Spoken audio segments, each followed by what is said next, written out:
Innovation is in our veins. Soon the whole world will know our names. Sharing our knowledge and freedom reign. We here for the people, you know it's our way. Setting foundations is part of the dream. It doesn't matter if you're new to the game. Listen up now, cause we all gon' say,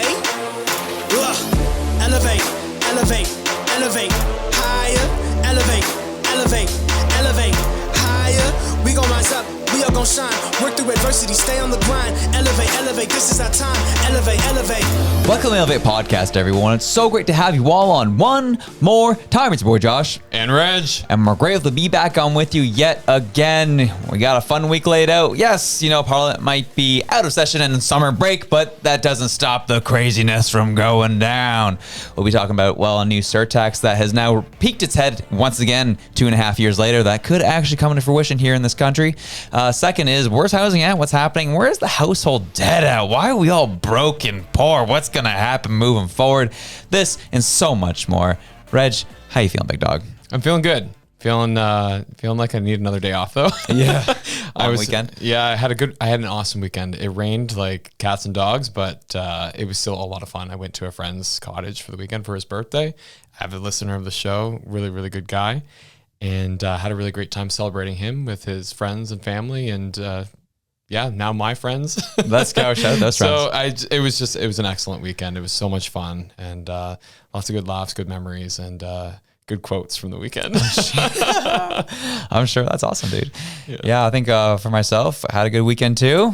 It was a long weekend as I was coaching some lacrosse, and 5 games in a weekend. Really takes you out, starting at 1 o'clock on Friday afternoon, believe it or not, and tied it up last night.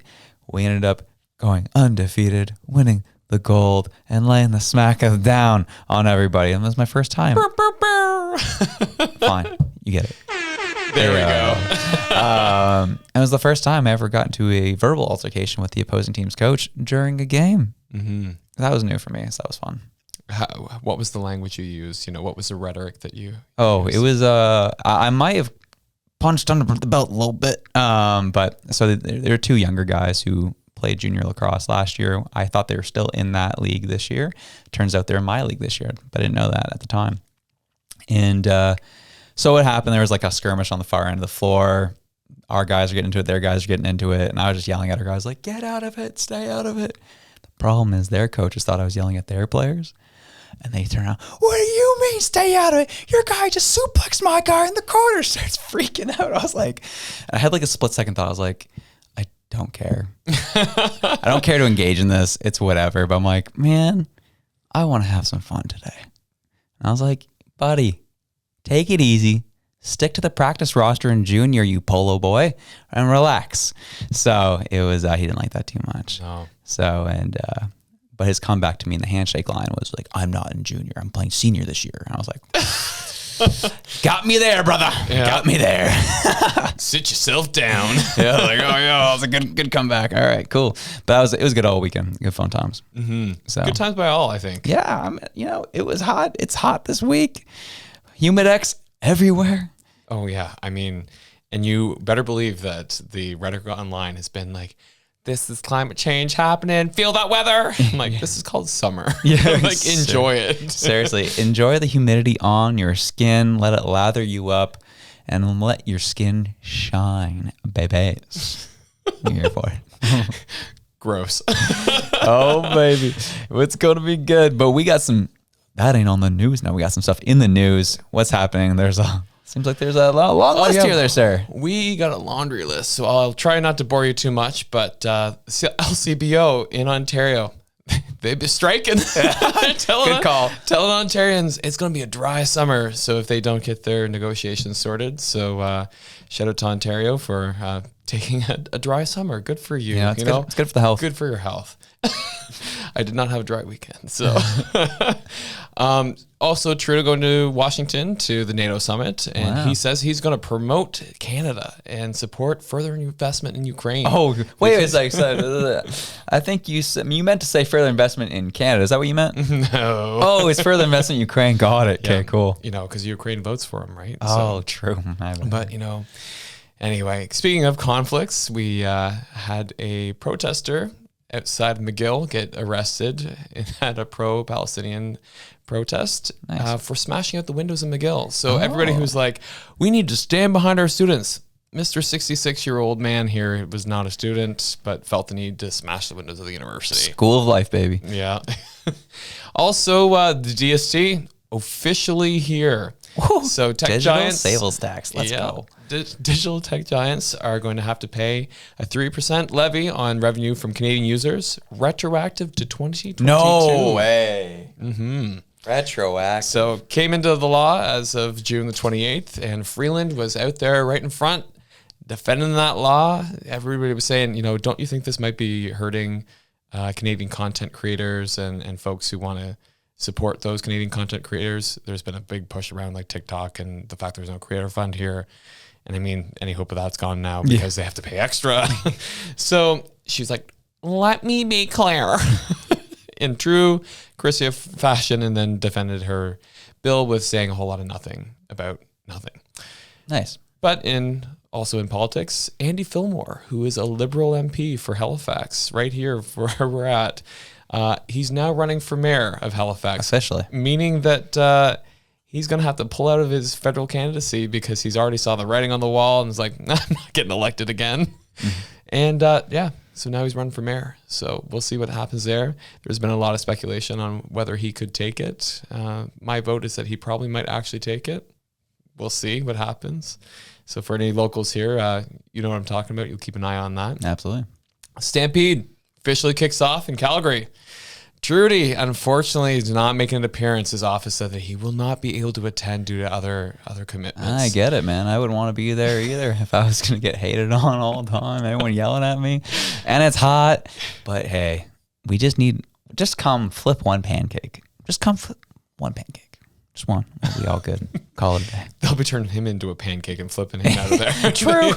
But anyway, one of the other comments that's been raised a couple times I saw across X and on Instagram as well was the fact that Pierre Poilievre in his speech, seen at a see-through lectern with no speech, just spoke from the heart, off the cuff. People really liking that.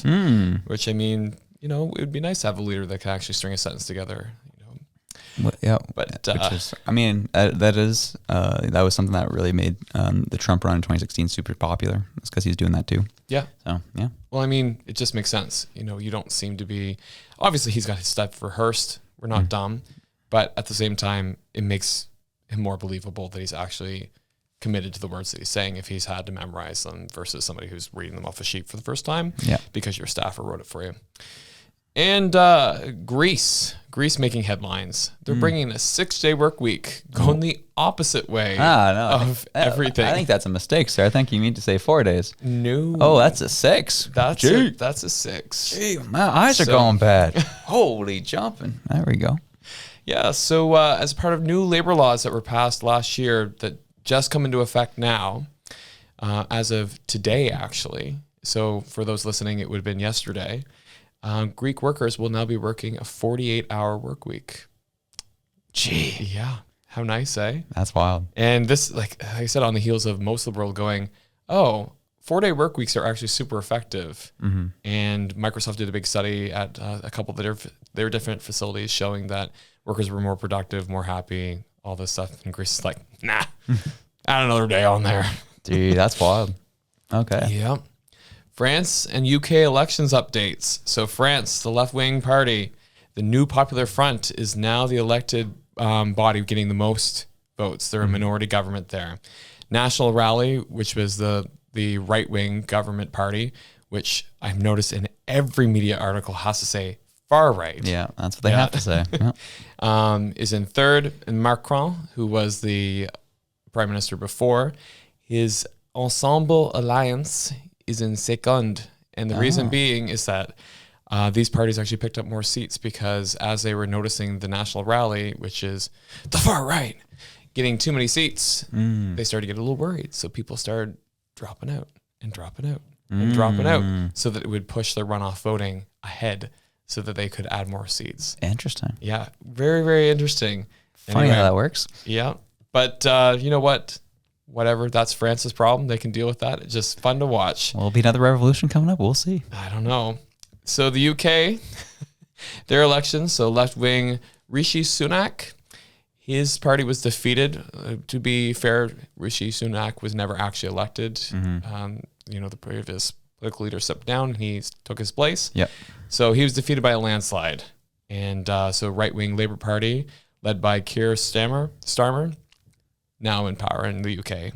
So it's kind of funny watching the UK go right and France go left. But hey, that's the difference. Interesting. And you see a lot of media going, this is why first past the post does not work, because first past the post voting created a right-wing government in the UK, but runoff voting created a left-wing government in the French Parliament. It's like, yeah, but neither one of them is proportional, so they both kind of suck. Yeah. So anyway, those folks, you're across the pond. You got to deal with your government. And back at our side of the water, Nova Scotia, we just launched the ability for all citizens in Nova Scotia to have access to their medical records. That's a first in Canada. Wow. Pretty cool. If you're a Nova Scotian, you'll recall that there was a big kerfuffle in the media previously, and I'm actually able to talk on this because I'm not on this project. Hey. So I can talk about it as a citizen. So there was a big kerfuffle in the media before because they were like, the government wants access to your personal medical records. Like, why do they want that? And then you saw like actual far right actors going in there. They want to see if you're vaccinated or not. And it's like, nah, guys, they just want to be able to launch it on their app so that everybody can have access to their records. And they can't do that unless they pass legislation saying that medical records are property of the citizen, not of the physician. And so because that got passed, much to the chagrin of the opposition parties, this is why we now all have access to our records, which is kind of cool.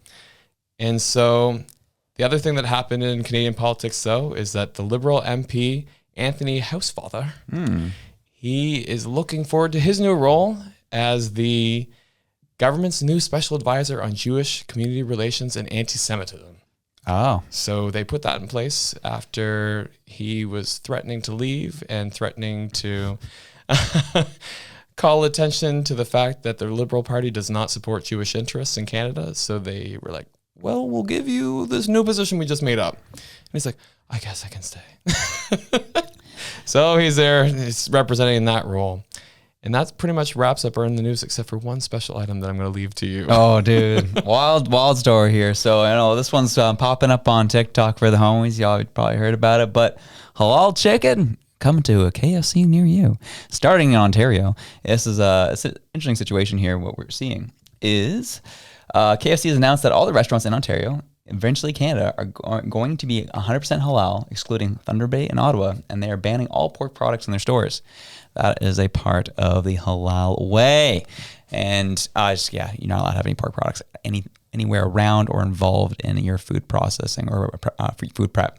So that's why pork products are going bye-bye, because they're going halal chicken at KFC.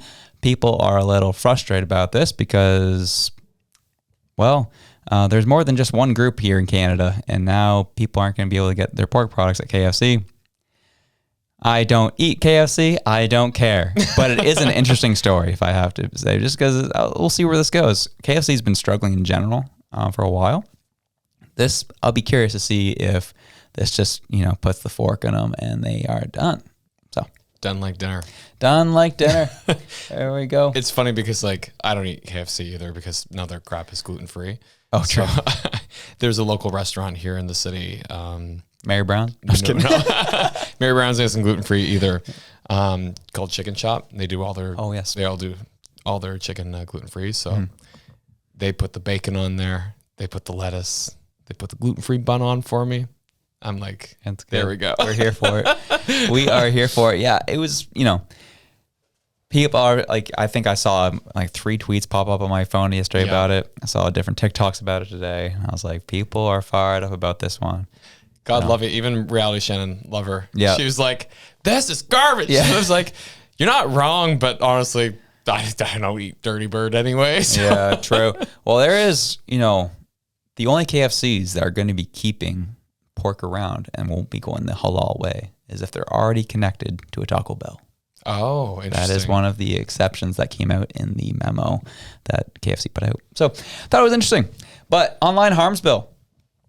Pierre Poilievre came out He said, yeah, if I'm in power, we're getting rid of it. After we found out $200 million in funding are going to be going towards this bill and all the staff that have to go with it to make sure you're behaving yourself online, with the National Post.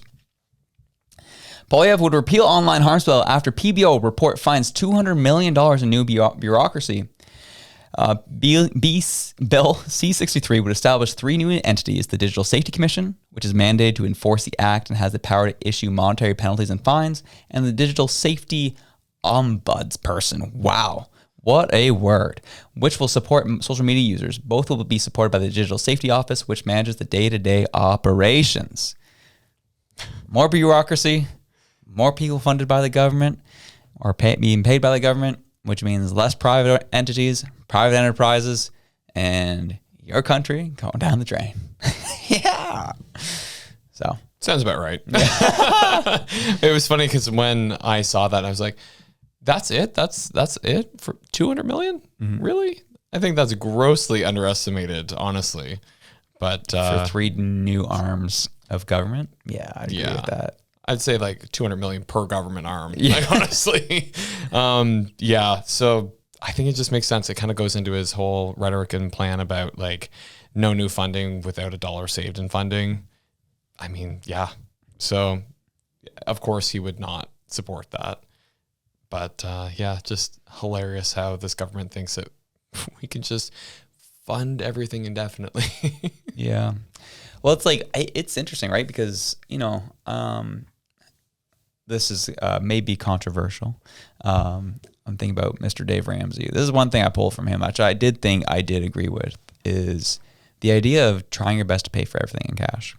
Mm-hmm. Because when you pay for things in cash, it just hurts a little bit more. That was exactly the word I was going to use. It hurts a little bit. Yeah. It's like, oh, this money's departing from me now. Oh, do I like, and then you get to the cash register. It's like, do I really want to get this? Is it worth what I'm about to pay for? Like, it's a different kind of mental exercise. But when everything's digital, you just see numbers going up and down on a screen, and you're also watching numbers going up and down on a screen that has no real relation directly to you. It's very easy just to be like, bye-bye, bye-bye, bye-bye. Yeah. And that's, and then especially when you have people in power who have not really were never introduced to struggle much in their lives. That also doesn't help either to fund that idea. So you mean when your father's the Prime Minister of Canada and then you walk into the role of Prime Minister of Canada, there hasn't been any struggle? No, man. Oh, man. We need to pour one out for JT. Yeah. We don't understand his pain. You help that brother out right now. Yeah. So I think that's kind of, for Pierre Poilievre, it's obviously, this is very easy to be like, yeah, we're scrapping this. These are things I want to, keep in mind, right? Or, yeah, we're scrapping this for now. Let's see if or when it gets in power, does he introduce something similar, just with not the high price tag, but something along the idea of limiting freedoms online? Something to keep in mind. Yeah. Keep your eye on moving forward. So that's that. I mean, it is Canadian government. There's been stranger things happen.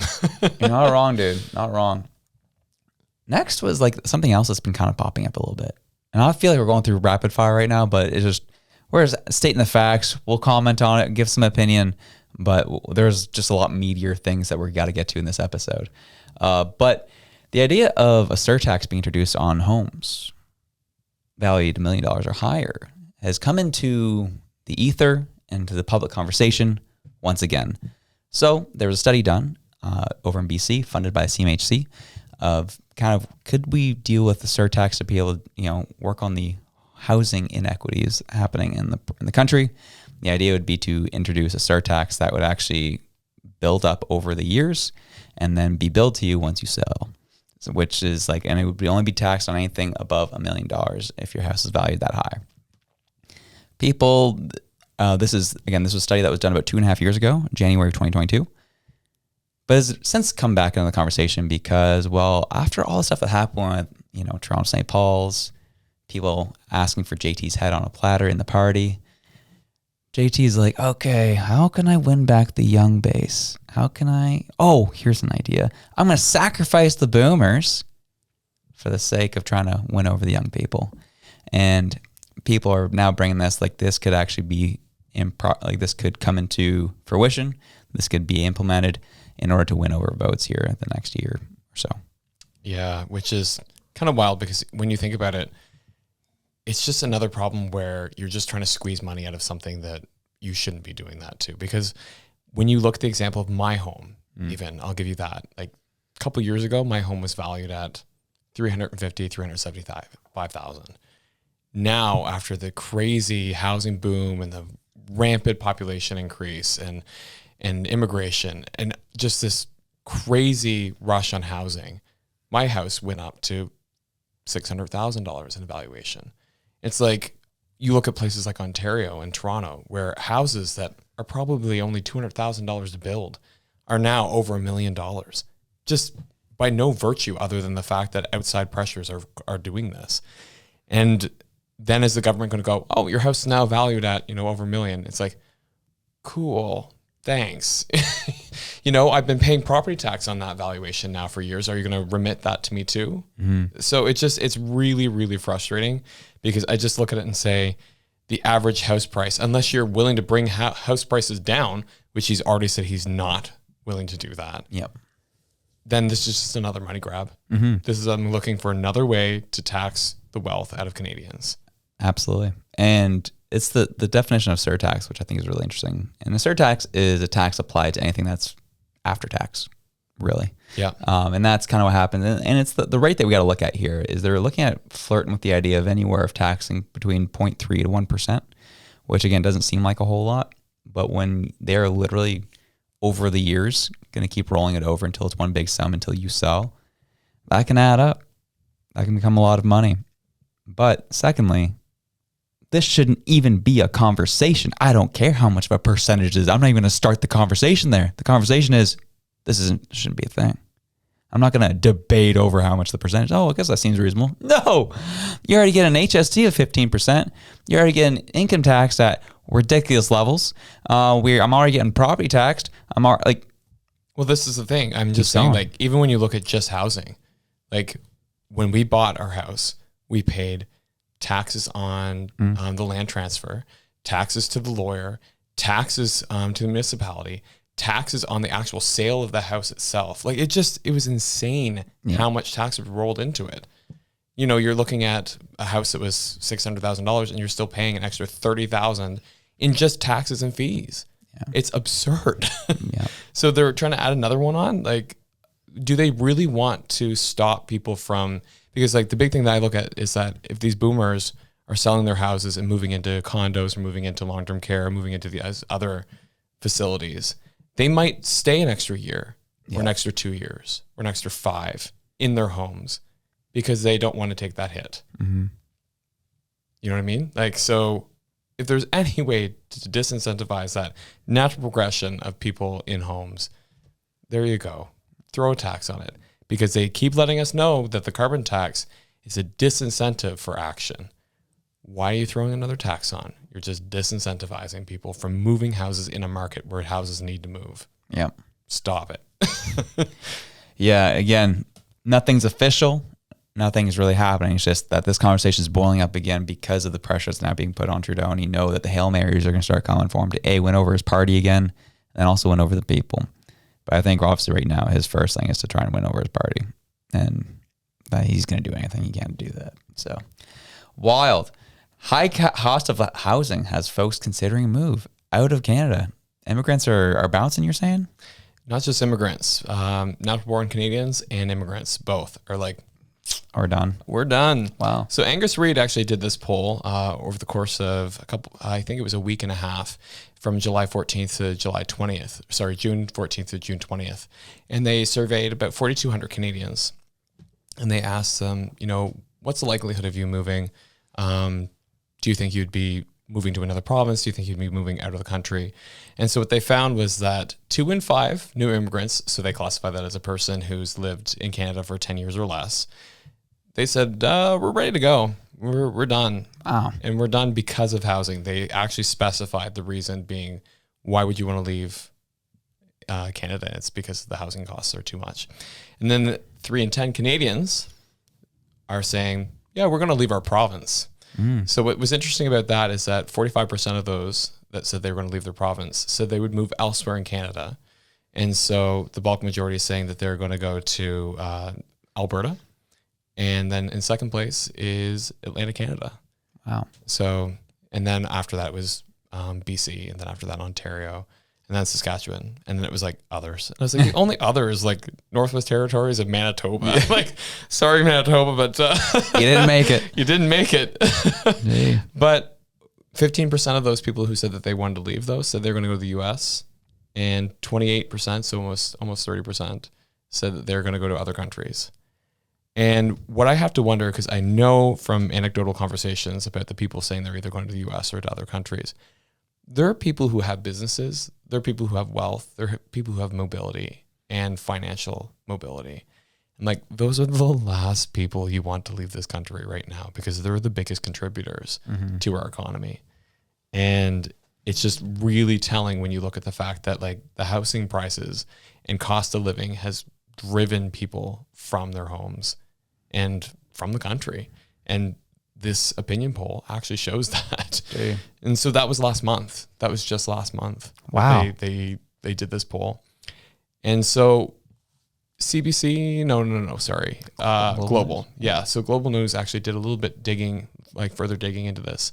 And they actually hired an outside firm to compare housing prices in the 90s and cost of living in the 90s to now. And what they found that, as no surprise to anyone, so homes, they looked at specifically Toronto. Homes in Toronto were 5 times the rate of median income there back in the 90s. Nowadays, it's 12 times the rate. So if you were saying it takes 5 years of your salary to buy a home, it now takes 12, more than double the amount of time to actually get that house. And what they've said is that it's an ever increasing percentage. So basically you could be on year 11 and now it's going to take you 13 years because it just keeps going up and up and up and up. And they said it's directly correlated to the fact that inflation has gone wild, cost of materials, cost of labor, and then also just immigration just added on top of that, where we just keep adding more and more people. So even if we build more houses to make it more affordable, it doesn't matter, because they're just going to be completely consumed up in the fact that we have so many immigrants coming into the country that we can't keep up. Right. Well, it's like, and as well, part of that too is the red tape that goes into a lot of these bills as well. That it, that those things also get taxed on top of that. So it's just like an ever ballooning experience of financials that just really, really crumple people. Yeah, and what makes me the most sad about this, like, it's just not, it's just not smart. Like, they really, really need to look at these numbers and go, this looks really bad. Who has the ability to leave this country? And by and large, the people who have the ability to leave the country, like I just said, are the people with money. And if you're throwing taxes on everything and you expect people to pay, like, we already know that Canadians are some of the most indebted people in the world. Like, they're not going to be able to pay your taxes. It's all going to crumble. Like, you're literally creating a recipe for disaster. Right. Like, they should be looking at this and going, holy crap, we need to put this right in our crisis profile right next to productivity, because this to me is a crisis. Well, it reminds me of a video you sent me this week with a woman telling her story of how the CRA tried to bill her $800 3 different times. Yeah. Even though she'd paid it back already. And they essentially tried to siphon out close to $2,400 out of her. Yeah. Which is crazy. Which, by the way, I don't know if it was because of the podcast or not, but I'll give you this little tidbit. CRA is coming for me. So, not because I filed anything incorrectly, but because they want me to go back 4 years to when I received. So basically what happened was I had finished my master's degree and I was supposed to start my job. And my job called me and said, hey, we're really sorry. We know we had you as a start date of right now. Unfortunately, we can't bring you on because of the pandemic. We don't know what's happening.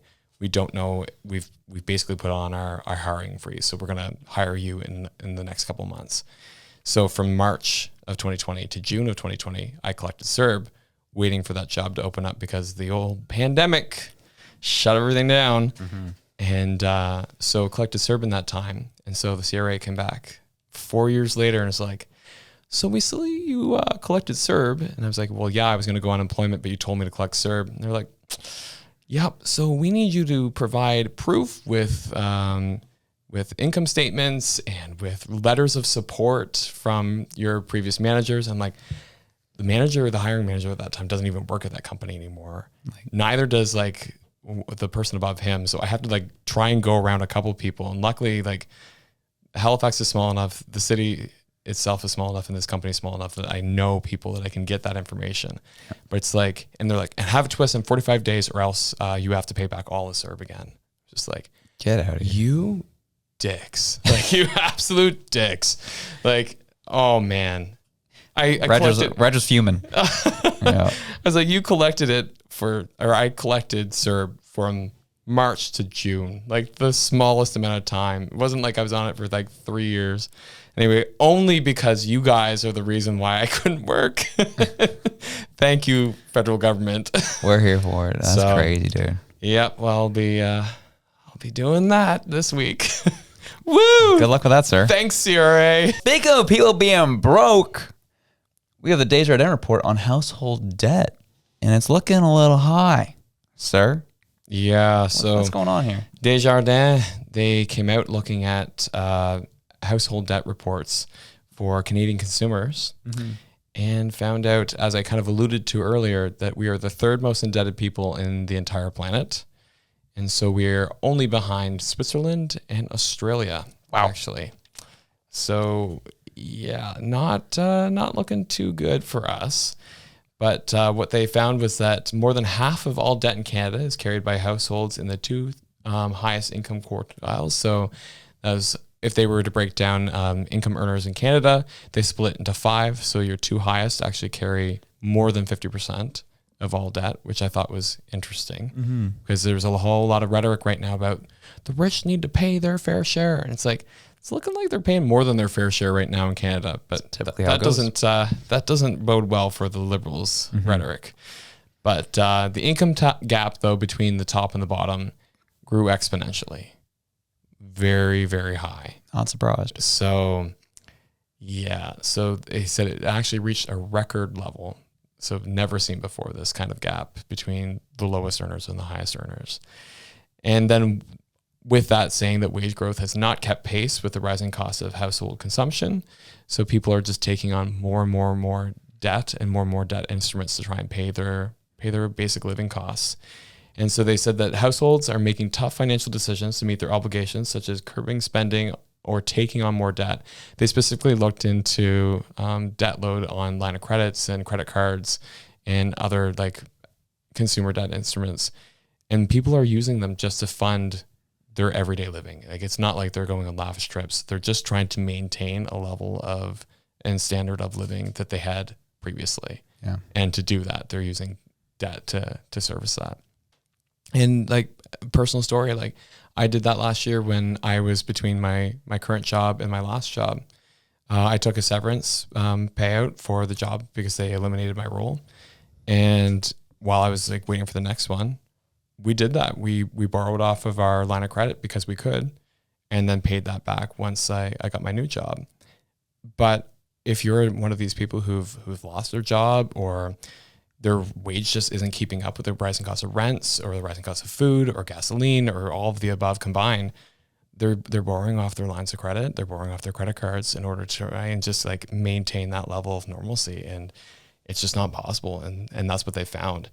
And they said that households in the 3 lowest income quintiles, now have a higher debt ratio than before the pandemic, which is really, really telling. Mm-hmm. And so they just basically said, like, the closing mark on it was like, real disposable income has declined for all Canadians. So even though the income gaps have gotten higher, even though we see that the top earners are paying more taxes, people are just more broke. There's less disposable income for everyone. And again, it's another one of these like red flags from just like, you've literally got the bank saying, we don't think consumers can take on more debt. And they are actively taking on debt right now to pay for their like a normal way of life, not anything extravagant. What do you do? Like, I know the Bank of Canada is looking at this going, oh, you know, we just gotta keep the interest rates high right now and lower them slowly in order to make sure that we don't spook the housing market. And it's like, yeah, but people taking on debt like this, they're getting crushed by interest rates.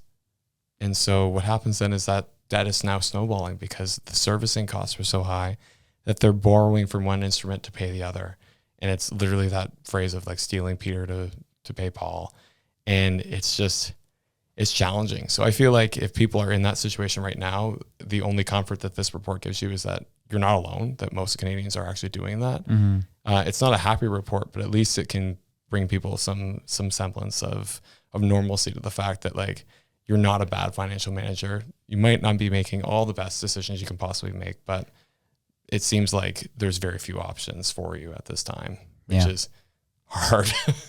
So I don't even know what more to say on that besides the fact that like it's just a sign that Canadians are struggling and we need a government change in a bad way. I think this is the issue, though. That's something that I'm thinking through. Is yep, we get government change, great, but how patient can people really be with that new government? Even though it'll take a long time to reverse a lot of this, the pain will continue, but hopefully slowly subside over time. How patient do you think people can be when they're just in the dumps the way they are right now? Like, I'm like, how much longer can people handle it? I'm curious. What I would be curious about is that it depends on how much room they have left in their debt instruments to borrow from. Because if they're siphoning it off, like this is the part that they don't really get into, but if they're siphoning off a little bit over time, yes, it's gonna be expensive, but they'll have enough room to weather the storm. But if they start using 100%, 120% of their credit room, it's going to be disastrous, and then a new government isn't going to fix it. What I see happening is that if you have a new government, like the Poilievre government coming in and saying that they are going to reduce income tax, they are going to reduce the carbon tax, they are going to take different taxes off, you might see that kind of breath of relief from people who were able to weather it that long. You might not see that impact, though, happen right away because income taxes aren't right away, and they might have to delay like when that actually takes effect until the next fiscal year or something like that, because otherwise you'd screw up tax reporting for businesses across the country for an entire year. Mm-hmm. That said, though, I don't know what they do in that situation because it would be really, really hard. So I think that any kind of fiscal policy, though, might have to wait until the next fiscal year, unfortunately. And even if he does all the things that he promises. And I know that they've even said, if we remove the carbon tax today, we're not going to see the prices of things come down. Like there's going to have to be some real big corrections happen for that to take effect. So this got real depressing real fast. But I think that there's value in like speaking truth to the situation so that everybody doesn't feel gaslit. Mm-hmm. That if you're out there struggling and if you're saying like, man, it is a hard time right now to pay bills, like you're not alone in all this rhetoric about we're making everything fair and things are so great and look, inflation, we brought inflation lower. It's like, no, like this is still really, really hard. And this report kind of validates that experience. So if anything, it kind of takes the gaslighting away, which is nice, because once you do that, then you can actually start talking about what does real meaningful change look like. And that will be down to the economists and the researchers and the people in the fintech industry that can really speak to that a little bit better than we can. And we'll be watching. Totally. Yeah, absolutely. And I think this comes down to our final segment here, where, again, kind of speaking truth to the situation so you're not gaslit all the time by what and people are at that point now where we all know, especially anyone who listens to the show, knows that any time anyone from that Liberal cabinet gets on TV, they're lying. They're just saying straight to your face that everything's great when it's not. And people, I think, have bought into the idea of like, yeah, we know they're not telling us the truth anymore. We don't really care. And I think obviously a lot of the polls and as well as by-election results indicate that. But I think these are good conversations to have because we get to see how bad it is, and then you can be educated for when the Conservatives come in and you can actually hold them reasonably and their feet to the fire. Be like, okay, you know how bad it is to a degree. This is what it really should look like. This is what the timeline should actually look like for things to slowly get better. And if they don't, then you can really start lighting them up. Be like, what are you doing? I think that's what these conversations can really allow us to do. So right now, jobs are down for June. Unemployment rate jumps to 6.4% according to StatsCan. You take the rest, big dog. This is your research. Yeah. So full-time jobs are down by 3,400 positions. They added 1,900 part-time jobs, which is an interesting piece that we have to call out. So 3,400 full-time jobs gone, but 1,900 part-time jobs added. So that's the part that I'm like, it makes it really interesting when you talk about the employment rate. It's like, okay, people would be like, oh yeah, those 1,900 people are employed now, but they're not full-time employed. So I question some of the numbers that we're getting from StatsCan and how they're doing those statistical analysis and creating those numbers, because there's meaning behind just, counting up the jobs and saying, okay, person employed. It's like, I think that there needs to be a breakdown of like meaningfully, gainfully, employed at 100% capacity versus part-time. But they might have that in a different breakdown, and I'll look for it next time. But what I think is interesting is that this jobless rate just keeps going up. And a lot of it is because of immigration. So you're seeing the change in the job composition in the country, but then you're also seeing the change in worker composition in the country. And this population growth is actually creating a problem for our employment. And for context, in June, Toronto, which is an area that has seen very, very high immigration, 7.8%. Edmonton, 7.7%. Peterborough, Ontario, 9.8% unemployment. Gee. Windsor, Ontario, 9.4%. That's Ontario. Like, Ontario is hurting right now. And where are the biggest immigration flows going? It's Ontario and Alberta. And they're up there. Calgary, 7.9%. Like, you're just seeing this massive increase in unemployment there. St. John's, they got hit hard because of the changes to the energy sector, and Calgary and Edmonton as well. St. John's was 8.7%, not to be confused with St. John, New Brunswick, 7.6%. The one thing I can say though is like good old Halifax, we're at 5.6%. So we're below the national average, and we're below a lot of our neighbors. So I was just kind of like, good job, Nova Scotia. We're doing something. We're doing something right. Timmy, you're doing a good job, I guess. It's bearing fruit in our unemployment numbers. But yeah, just really telling when you look at like what's happening there. Energy sector influences and immigration influences on unemployment. Absolutely. It's and you have a lack of jobs, and you start bringing more people in. Naturally, people are going to get pushed out, and you're going to see those percentages go up. That's just kind of how math works. That's the reality of things. One thing that kind of went through my head though is, I'm sure a lot of people have this conversation in their minds. I'm sure I'm not alone on this. But I think back to March 2020, and the minute that announcement came down that we're shutting down the NBA and all this, if someone came to me from the future and be like, you're about to go through 4 years of the craziest stuff that you'll ever experience in your life, up to your young life up to this point, and this is what's going to happen, I wouldn't have believed it at all. Like, because I just remember my mentality pre-COVID, and like still had trust in the government, still had trust in our institutions. I knew it wasn't perfect, but we were doing okay. And the amount that I've become so anti-government over the past 4 years, so anti-establishment, distrust of so many people is so drastically different.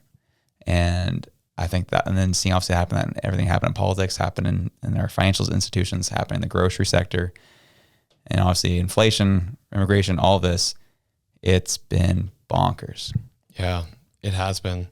And it's just one of those things, like even this economist from RSM Canada, which is a firm who does financial reporting, they said that employers are clearly feeling squeezed by high interest rates, holding them back from expanding payrolls and hiring that will remain slow until the end of the year because borrowing costs are continuing to fall. So they're hoping that when that borrowing cost actually gets to a level that's manageable, they'll be able to hire more folks. But they're not confident in that because, as we mentioned before, with personal household debt, employers are seeing that too. And it's interesting that you call out the fact that we are seeing like record lows of trust in these institutions. And I think that businesses themselves are feeling that as well.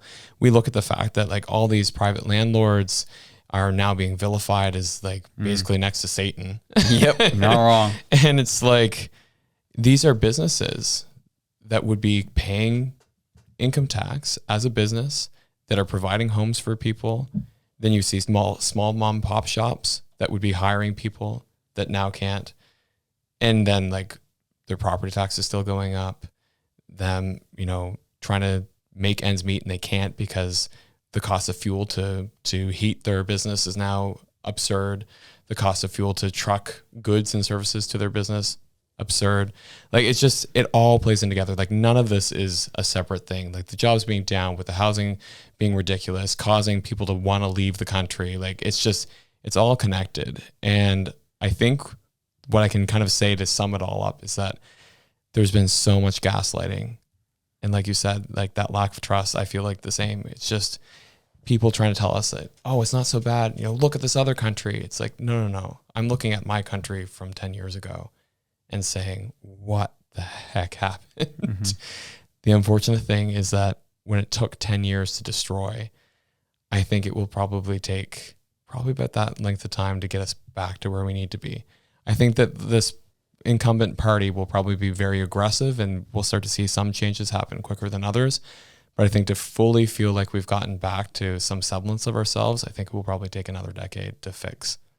And that's the unfortunate part. There you go. And I'd be curious how many of our listeners are thinking that right now of like, are you departing? Are you planning to go to another province? Are you planning to go to another country?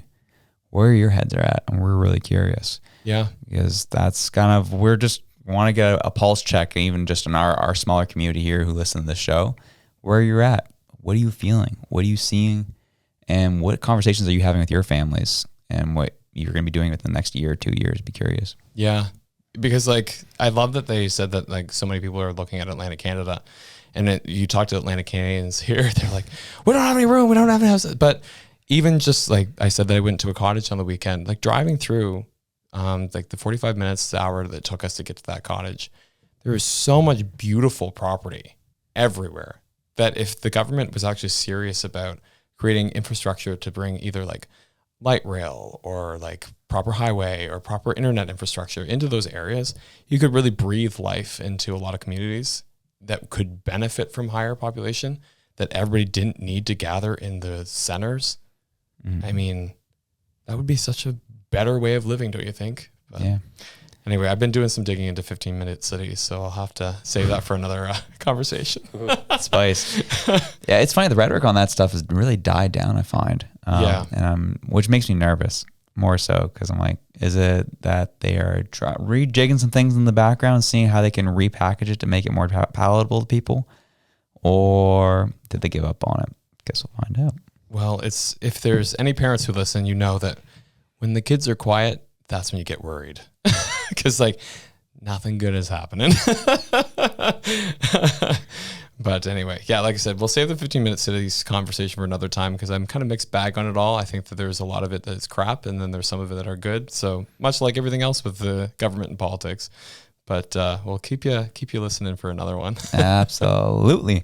Well, wild card segment it is. We know it's been a depressing episode. I know I'm feeling that personally. We got to make sure we just lighten the mood up a bit. So for me personally, this is a gentleman who took the internet by storm a few months ago.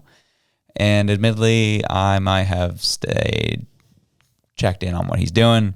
He is Sketch and he cracks me up. He's a funny guy. I find that I'm learning how quick-witted people are really signifies their IQ level and how smart they are. I'm finding like there is a bit of a correlation there. Mm-hmm. And this guy, man, he's quick with it, dude. So, you know, he's been kind of doing his rounds with all these different streamers and all these different internet personalities. And so he was with this gentleman, and this gentleman happens to have a girlfriend that lives away from him. And Sketch gives his honest opinion on what's going on with that relationship. Oh, no. Do you trust her? Yeah, I do. I say yeah. I wouldn't. Why not? She in Miami? No, she in LA. 6 hours, different time zones. Hey, she cheated on you yesterday, brother. You're in trouble. Bro, no. Yep. Oh, man. Just so brutal. And just like all the stuff keeps coming up here and there. And just, he's just so like, his facial expressions kill me, but it's just in general, like, you're in trouble, brother. It's over. She's 6 hours behind her ahead. She cheated on you yesterday. Just brilliant. Oh, man. And Serafina's been popping off too. I'm just, we had her on months ago at this point, but she's like been growing in her singing. She's been doing actual literal like concerts around Calgary. Yeah. Getting paid for them. I'm like, gee, she's growing. Yeah. And you know what? I think this is the best thing about Serafina and that story is like the thing that inspires me too is like, she's posting the videos of, she's like, didn't hit this note. Yeah. Like, and you're like, no, you didn't. And then like the next one, she's like, didn't get it here either. And you're like, okay. And then like the next one, she's like, nailed it. And she does. And you're like, you know what? I think that's kind of maybe the theme I want to bring back to this is like, you know, when people are like showing everything as a perfect picture, that's not the case. Like there's hard work that goes into things. And like that woman's kind of example of that. Like takes time, takes practice, takes effort, but eventually you get there. So if there's anything to pull out of this totally negative episode is the fact that like things are crap. We've established that. We can understand that. We see through the BS and the gaslighting, but we know where it's at now. So we know how to fix it going forward now. And so part of that will be work. It'll be hard, but we'll get there. Mm-hmm. And that's where I hold it. You can take a look at Argentina as one of those. Javier Milei is doing a lot of things. It's very definition of austerity over there right now. But didn't they just report 0% inflation? Yes. Insane. Yeah. It's painful. It hurts, but it'll be worth it. They were also posting record job increases. Oh, really? Yeah. That's awesome. Yeah. Good job, Argentina. Like giving us hope out there.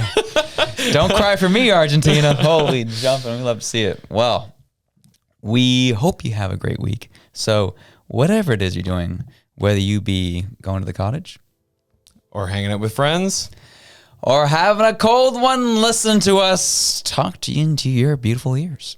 Whatever you're doing, wherever you are, we love you. We're out. Peace.